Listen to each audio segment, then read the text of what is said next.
চারটি এমন গুণ আছে, চারটি এমন নিয়ামত আছে, যে চারটি গুণ এবং নিয়ামত কোনো বান্দাকে যদি দান করা হয়, কোনো মানুষকে যদি দেওয়া হয়, সেজন্য দুনিয়া এবং আখিরাতের সমস্ত কল্যাণ পেয়ে গেল। সেজন্য দুনিয়া এবং আখিরাতে সমস্ত সুখ, শান্তি এবং সমৃদ্ধির মালিক হয়ে গেল। দুনিয়া এবং আখিরাতের সমস্ত কল্যাণ এবং অভূতপূর্ণ কল্যাণ যেন তাকে দান করা হলো। রাসূলুল্লাহ সাল্লাল্লাহু আলাইহি ওয়াসাল্লাম হাদিস পাকের মধ্যে ইরশাদ করেছেন, হযরত ইবনে আব্বাস রাদিয়াল্লাহু তাআলা আনহুর সূত্রে বর্ণিত হাদিস আত-তারগীব ও তারহিবের 1206 নম্বর হাদিস, قال رسول الله صلى الله عليه وسلم أربع من أعطيهن فقد أعطي خير الدنيا والآخرة। চারটি এমন গুণ আছে, চারটি এমন নিয়ামত আছে, যে চারটি গুণ কিংবা নিয়ামত কোনো বান্দাকে যদি দান করা হয়, সেজন্য দুনিয়া এবং আখিরাতের সমস্ত কল্যাণের মালিক হয়ে গেল।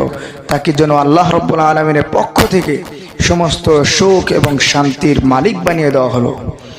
সেই চারটি গুণ হলো, 1 নম্বর কলবুন শাকিরুন, তাকে এমন একটা আত্মা দান করা হয়েছে, তাকে এমন একটা পরিমার্জিত, এমন একটি সুন্দর হৃদয় দান করা হয়েছে, যেই আত্মা, যেই হৃদয়, যেই মন সবসময় আল্লাহর জন্য কৃতজ্ঞতা জ্ঞাপন করে, সবসময় আল্লাহর প্রতি কৃতজ্ঞ থাকে, অলওয়েজ গ্রেটফুল।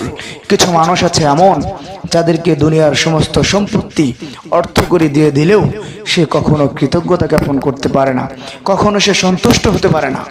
কিন্তু এই 4 গুণের মধ্য থেকে যাকে দান করা হবে, তার এমন একটা হৃদয় থাকবে, তার এমন একটা আত্মা থাকবে, যেই হৃদয়, যেই মন কলবুন শাকিরুন, সবসময় আল্লাহ রাব্বুল আলামিনের জন্য কৃতজ্ঞ থাকবে, সবসময় সে কৃতজ্ঞতা জ্ঞাপন করবে, শুকরগুজার থাকবে।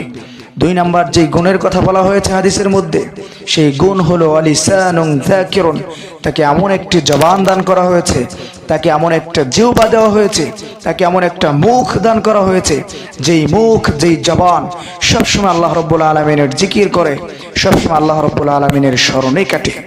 3 নম্বর যেই গুণের কথা বলা হয়েছে, সেই গুণটি হলো ওয়াবাদানুন আলাল বালাই সাবিরুন, সবসময় বিপদে, আপদে, মুসিবতে, সর্ব অবস্থায় সে আল্লাহ রাব্বুল আলামিনের কাছে ধৈর্য ধারণ করে, ধৈর্যের বিনিময়ে আল্লাহর কাছে প্রতিদান আশা করে। কোনো অবস্থাতেই সে হতাশ হয় না, কখনো সে নিরাশ হয় না, সে সবসময় বিশ্বাস করে ইন্নাল্লাহা মা'আস সাবিরিন, আল্লাহ উইথ পেশেন্টফুল, আল্লাহ সবসময় ধৈর্যশীলদের সাথে আছেন, আল্লাহ রাব্বুল আলামিন ধৈর্যশীলদের প্রতিদান দান করবেন। এবং সে আরও বিশ্বাস করে, আল্লাহ রাব্বুল আলামিন বলেছেন লা তাকনাতু মির রাহমাতিল্লাহ, ডোন্ট বি স্যাড।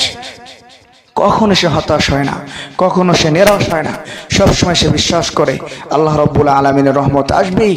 আজ হয়তো বিপদ কিংবা মুসিবত আছে, আগামীকাল হয়তো থাকবে না, আগামীকাল হয়তো এই দুঃখ দুর্দশা কাটিয়ে অবশ্যই সে সুখ এবং শান্তির মুখ দেখতে পাবে।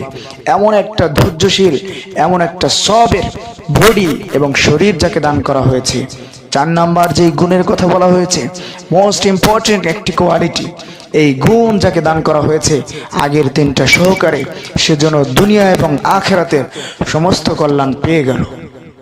4 নম্বর গুণটি হলো ওয়াজাওজাতুন লা তাবগীহি খাউফান ফি নাফসিহা ওয়া মালিহি, এমন একজন সতী, এমন একজন সুন্দরী, এমন একজন সতীসাধ্য স্ত্রী দান করা হয়েছে, যেই স্ত্রী স্বামীর অবর্তমানে, স্বামীর অনুপস্থিতিতে, স্বামীর অগোচরে কখনো সে নিজের প্রতি খেয়ানত করে না, কখনো সে নিজের ইজ্জত আবরুর খেয়ানত করে না, বরং সর্বাবস্থায় স্বামীর জন্য, একমাত্র স্বামীর জন্য নিজের ইজ্জত আবরুর হেফাজত করে। যেটার অবনতি, যেটার দুরবস্থা আজকাল আমাদের সমাজের মধ্যে অনেক বেশি হয়ে গিয়েছে।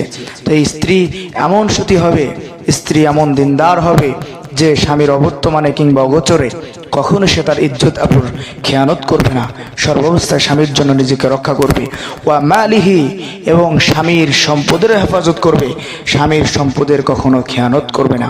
এই 4টি গুণ, এই 4টি কোয়ালিটি, এই 4টি নিয়ামত যেই বান্দাকে, যেই পুরুষকে দান করা হয়েছে, সেজন্য দুনিয়া এবং আখিরাতের সমস্ত কল্যাণ পেয়ে গিয়েছে। দুনিয়া এবং আখিরাতের সকল সুখ এবং শান্তির জন্য আল্লাহ রাব্বুল আলামিন তাকে দান করেছেন।